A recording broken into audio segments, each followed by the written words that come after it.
Back ఈరోజు party ప్రతినిధుల మహాసభలో కూడా కీలకమైన తీర్మానాలను ఆమోదించబోతున్నారు. కార్యకర్తల సంక్షేమ నిధితో పాటు యువత మహిళలకి పార్టీలో పెద్దపీట వేయటం, అదేవిధంగా సమాజమే దేవాలయం ప్రజలే దేవుళ్ళు అనే నినాదానికి కింద నా తెలుగు కుటుంబం కార్యకర్త అధినేత వంటి నినాదాలను కూడా చేర్చబోతున్నారు.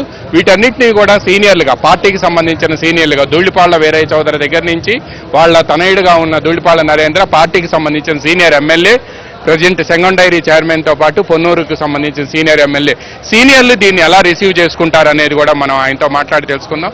సార్, మీరు సీనియర్లుగా దీన్ని ఎలా రిసీవ్ చేసుకుంటారు? ఈ ప్రతిపాదనలు ఏవైతే ఉన్నాయో ఆ ప్రతిపాదనలన్నింటినీ కూడా మీరు స్వాగతిస్తారు. ముఖ్యంగా మేము కోరుకునేది ఒకటి, ఎందుకంటే మేము దాదాపు 26-27 సంవత్సరాల కాలంలో వయసులో మేము రాజకీయాల్లోకి వచ్చి అప్పటి నుంచి ఇప్పటి వరకు గత 7 సార్లు పోటీ చేయడం జరిగింది. అలాగే పార్టీకి ఎప్పుడూ కూడా కొత్త నాయకత్వం కావాలి, యువత కావాల్సిన ఆవశ్యకత ఉంది అనే దానిలో ఎటువంటి సందేహం లేదు. ఎందుకంటే మేమందరం వచ్చినప్పుడు 94లో ఒక దేవినేని రమణ కావచ్చు, నేను కావచ్చు, కేశవ్ కావచ్చు, అలాగే గద్దె రామ్మోహన్ లాంటి వ్యక్తులు కానీ మేమందరం ఆ టైంలో ఆ ప్రాంతాల నుంచి మేము ప్రాతినిధ్యం వహించి రాజకీయాల్లోకి వచ్చి వాళ్ళకి కొనసాగుతా ఉన్న నేపథ్యం మనం చూస్తూ ఉన్నాం. రాబోయే రోజుల్లో ఏ రాజకీయ పార్టీకైనా కొత్త రక్తం రావాలి, కొంత కొత్త నాయకత్వం కూడా అవసరం భవిష్యత్తు కొనసాగాలి. అంటే దానిలో భాగంగానే మనం తెలుగుదేశం పార్టీ ఇవాళ మహిళల్లో కానీ యువతల్లో కానీ కొత్త నాయకత్వాన్ని ఐడెంటిఫై చేయటం, సమర్థత ఉన్న వాళ్ళని ప్రోత్సహించే విధంగా చేయాలి అని చెప్పి ఇవాళ మహానాడులో దాన్ని పెట్టడం జరిగింది. ఖచ్చితంగా దాన్ని నాయకత్వం, ఇది రాజకీయం అనేది ఒక నిరంతర ప్రక్రియ, అలాగే ఇదొక డైనమిక్గా ఉండే పాలిటిక్స్ కాబట్టి దాన్ని ఎప్పటికప్పుడు సమర్థవంతమైన వ్యక్తుల్ని ప్రోత్సహించడంలో రాజకీయాల్లో ఎటువంటి తప్పు లేదు. ముఖ్యంగా ఈ వర్గాల నుంచి ప్రోత్సహించాలని చెప్పి మహానాడు వేదికగా చేయటం అనేది చాలా సంతోషం. నేను అనుకోవడం మొన్న ఎన్నికల్లోనే చాలామంది యువకులు శాసనసభ్యులుగా ఎన్నికైన వాళ్ళు కూడా చాలామంది ఉన్నారు. యువకులు దాదాపు ఎక్కువ మంది ఈ తరంలో కొత్తగా రాజకీయాల్లోకి వచ్చిన వాళ్ళు కానీ, ఎక్కువ మంది యువకులు కానీ ఈ మన ఎన్నికల్లో శాసనసభ్యులుగా ఎన్నికైన నేపథ్యాన్ని మనం చూడటం జరిగేది. ఎందుకంటే ఇది తెలుగుదేశం పార్టీకి ఒక చరిత్ర ఉంది. ఈ చరిత్ర కొనసాగాలి అంటే కొత్త రక్తం కూడా రావాలి. కాబట్టి దానిలో సమర్థవంతమైన వ్యక్తుల్ని ఎంపిక చేసే దానిలో పార్టీ నిరంతరం చేయాల్సిన ప్రక్రియ ఇది. పార్టీ కోసం త్యాగం చేసిన వాళ్ళు చాలా మంది ఉన్నారు, అమరులైన వాళ్ళు కూడా చాలా మంది ఉన్నారు. తర్వాత మీలాంటి వాళ్ళు దేవినేనమ్మ కానీ మీరు కానీ మీలాంటి వాళ్ళంతా జైలుకి వెళ్ళారు. రాజమండ్రి సెంట్రల్ జైల్లో పెట్టారు మిమ్మల్ని అందరినీ కూడా 2019 నుంచి 24 వరకు కూడా. పల్నాడులో అయితే ఊళ్ళల్లో లేకుండా తరిమేస్తే చలో ఆత్మకూరుకు పిలిపించారు. తర్వాత చంద్రయ్య లాంటి కార్యకర్తల్ని నరికేశారు. జై చంద్రబాబు అంటాను కానీ జై జగన్ అన్ను అనంటే నరికేశారు, పట్టపగలు పీక కోసేశారు. అంటే ఇటువంటి కార్యకర్తల త్యాగాలను స్మరించుకుంటూనే యువత మహిళలకి కూడా పెద్దపీట వేయాలి. అప్పుడే అనుభవం ఇవి రెండు కలిసి వస్తున్నాయని మీరు అంటున్నారు. కానీ యువత ఇప్పుడు కొంత అసంతృప్తిగా ఉంది. మేము పార్టీ అధికారంలోకి వచ్చినా కూడా మాకు ఇంకా పదవులు రావట్లేదు అనే ఒక ఫీలింగ్ కొంత ఉంది. దాన్ని ఎలా అడ్రస్ చేస్తారు ఈ మహానాడు ద్వారా? ముఖ్యంగా నేను అనేది ఒకటే, ఎందుకంటే యువత కావచ్చు, ఎవరైనా కావచ్చు, పార్టీలో కొంత పదవుల విషయంలో కొంత అసంతృప్తి ఉంది అనేది సహజంగా మనం అక్కడక్కడ మాట్లాడుకుంటా ఉన్న నేపథ్యం. కాబట్టి దానిలో ఎవరైతే అర్హులైన వాళ్ళు ఉన్నారో వాళ్ళని గుర్తించి రాబోయే ఇంకా పదవులు అనేవి ఒక నిరంతర ప్రక్రియ చాలా ఉన్నాయి. కాబట్టి అర్హులైన వాళ్ళనే ఆ పదవుల్లో నియమించే విధంగా పార్టీ ఆలోచిస్తుందని చెప్పి నేను భావిస్తూ ఉన్నా. అదేవిధంగా ఇవాళ ముఖ్యంగా నేను కోరుకునేది ఒకటి, ఎందుకంటే తెలుగుదేశం పార్టీ ఇందాక నేను చెప్పినప్పుడు ఒక చరిత్ర, ఎన్టీ రామారావు గారు అదొక చరిత్ర, చంద్రబాబు నాయుడు గారు అదొక చరిత్ర.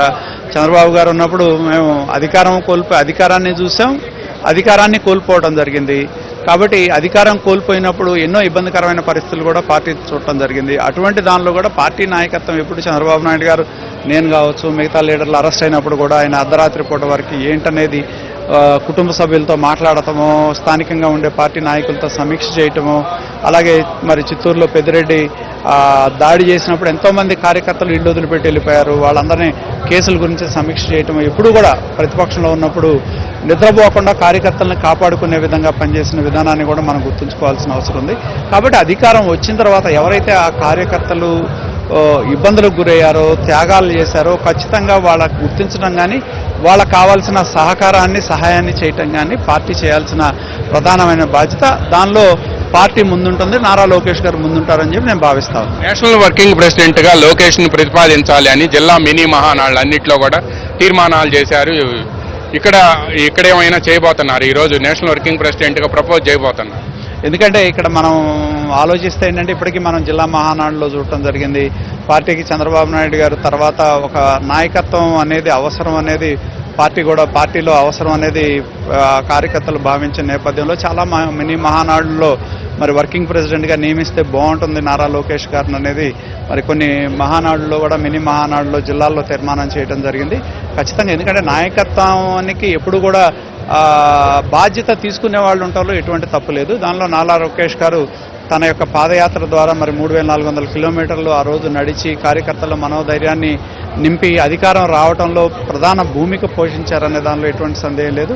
కాబట్టి ఇప్పటికీ ఆయన జాతీయ ప్రధాన కార్యదర్శిగా క్రియాశీలకమైన పాత్ర పోషిస్తూ ఉన్నారు. ఎందుకంటే పార్టీ ఒక నిర్ణయం తీసుకున్నది కాబట్టి ఒకే వ్యక్తి 3 సార్లు ఒకే పదవిలో ఉండకూడదు అనేది నిర్ణయం తీసుకుంది కాబట్టి వారు ఇంకో పదవిలోకి మారాల్సిన ఆవశ్యకత కూడా ఇవాళ ఉంది కాబట్టి దాని నేపథ్యంలో కార్యకర్తలు ఆయన జాతీయ ప్రధాన కార్యదర్శి బాగుంటుందని చెప్పి మినీ మహానాడులో పలు జిల్లాల్లో తీర్మానం చేయడం జరిగింది. దాన్ని ఈ మహానాడులో పరిశీలిస్తారని చెప్పి నేను భావిస్తా ఉన్నాను, నిర్ణయం తీసుకుంటారని భావిస్తా ఉన్నాను. ఇది మనం చూస్తూ ఉన్నాం. మహానాడుకు సంబంధించి ఈరోజు పార్టీ సంస్థాగత నిర్మాణం మీదనే ప్రధానమైన చర్చ జరగబోతుంది. ముఖ్యంగా తెలుగుదేశం పార్టీ మహానాడులో మొదటి రోజు పార్టీ సంస్థాగత నిర్మాణానికి సంబంధించి చర్చ జరగటం అయితే అది కూడా ఫుల్ డే, మార్నింగ్ నుంచి ఈవినింగ్ వరకు కూడా చర్చ జరగబోతోంది. అదేవిధంగా పార్టీ జాతీయ అధ్యక్షుడు నేషనల్ ప్రెసిడెంట్గా ఉన్న చంద్రబాబు నాయుడు గారు మరికొద్ది సేపట్లోనే ఈ ప్రాంగణానికి రాబోతున్నారు. ఆ విశేషాలన్నీ తెలుసుకోబోయే ముందు చిన్న బ్రేక్ తీసుకుందాం. చూస్తూనే ఉండండి ABN ఆంధ్రజ్యోతి.